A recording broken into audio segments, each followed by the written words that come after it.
তো আপনারা প্রথমে ভালো পরিমাণে তো আপনারা ভালো করে মিশ্রণটি তৈরি করবেন।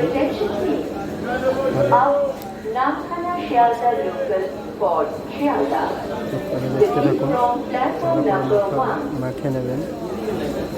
তারপরে আপনারা এই দেখতে পাচ্ছেন যে উনুন, এখানে আমরা রান্না করছি। ভালো করে এটাকে যতক্ষণ পরিমাণে মাখতে হবে ততক্ষণ মেখে নেবেন।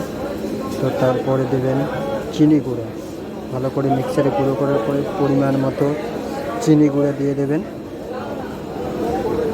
চিনি গুঁড়োটা একটু ভালো পরিমাণ মতো দেওয়ার পরে একটু মেখে নেবেন, পরিমাণ মতো আচ্ছা করে মেখে নেবেন, ভালো করে মাখবেন। তো দেখতে থাকুন আলুর সাথে কী কী দেওয়া হচ্ছে।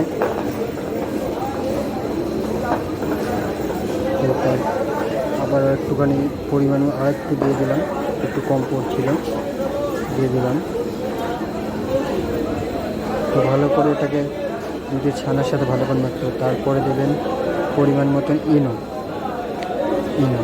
ইনোটা দিয়ে দেবেন। পরিমাণ বেশি দেবেন না, অল্প দেবেন, খাবারের টেস্টটা চলে যাবে বেশি দেওয়ার ফলে। তো এটি ইনো দেবেন, দিয়ে ভালো করে মেখে নেবেন। এটা আমাদের তৈরি হচ্ছে পাকা আমের রসগোল্লা। আবার দিয়ে দেবো একটু ময়দা গুঁড়া, একটুখানি আটাটা ভালো শক্ত করার জন্য ছানাটা।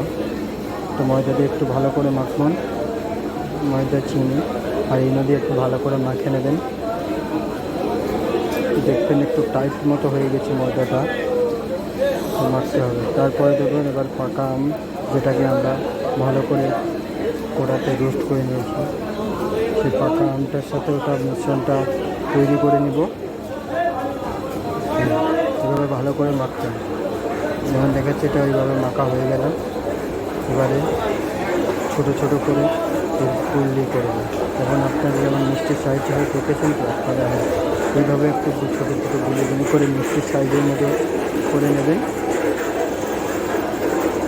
এইভাবে গুলি করে মিষ্টির সাইজের মতো করে নেবেন।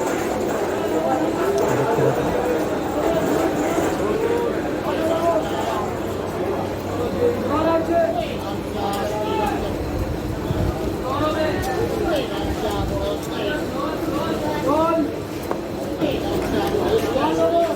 দেখুন এটা হচ্ছে এই যে আমাদের যে করা হয়ে গেছে। এরপরে দেবো গরম চিনির জলে একটু ভালো করে রোস্ট করবো।